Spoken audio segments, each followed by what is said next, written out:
Are you foolish in your views on death? My brothers and sisters, this weekend we celebrate All Souls Day, of course preceded by All Saints Day. And it's a wonderful time for us not only to pray for our beloved dead, but also to contemplate our own lives and death, and to really think about what we are living for and how we are preparing for our eternal life here and now. Don't know about your town, but it's crazy to see all the decorations going up in town for Halloween. In fact, they're just getting so much worse and so much more demonic.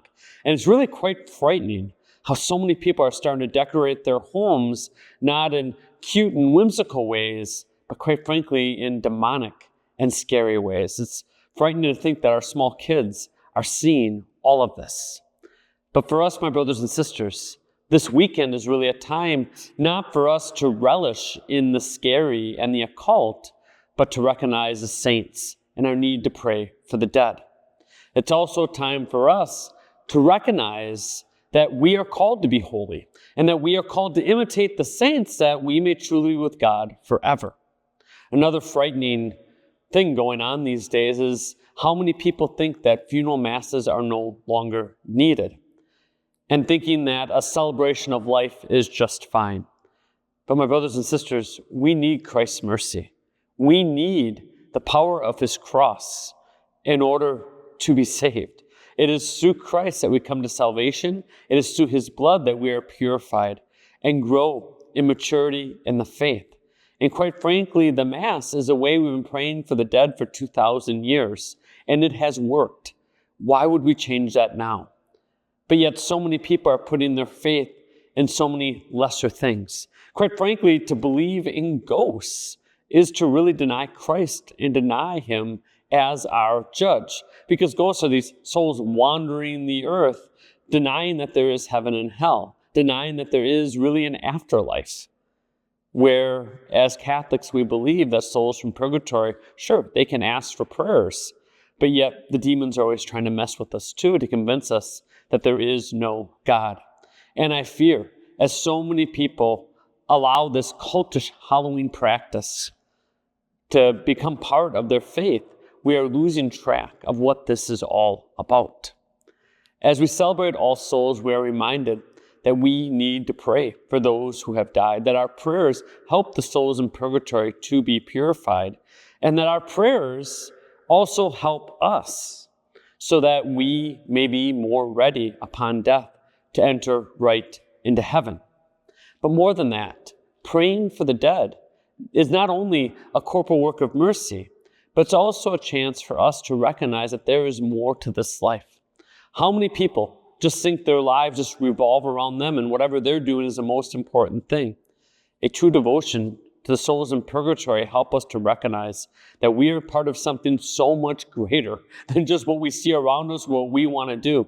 That God is very present, but that we are a community of believers together, working together, laboring together, praying together, that we may all be triumphant together as well. When we look at the Mass, it really is a prayer for the dead every time we come to Mass. And it's a time when we remember that life is precious and that we can't waste but a moment of it. And this is where the saints truly inspire us.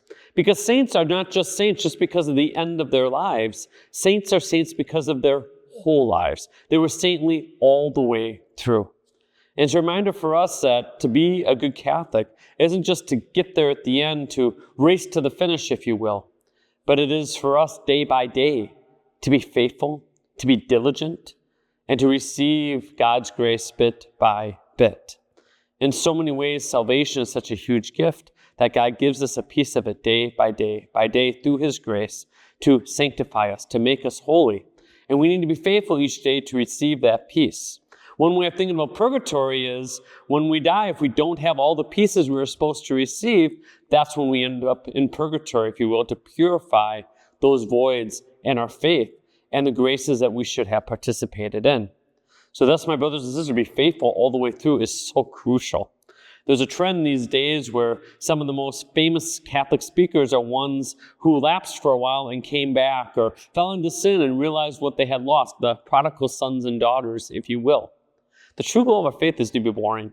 To be so boring that we're always here, we never miss. To be so boring that we don't have some crazy story of sin and forgiveness and redemption. That we just have an ordinary, wholesome life in God. And that we never strayed. We never left the Mass. We never created some big public scandal. We never almost trashed our life, albeit for God's grace. We tried to be saintly all the way through. Thus, these two feast days are very much connected, All Saints' Day and All Souls' Day. And they're a great reminder for each of us of that higher goal that we need to have. I encourage you to pray for the beloved dead in your family, to pray for them by name, and to make that a daily part of your prayer routine. Praying for them not only helps them, but is a reminder for us of the lineage that we are part of the lives that we're called to live, but also remind us of just how precious each moment is. God bless all of you, and may God bless all those that you love who have passed from this life.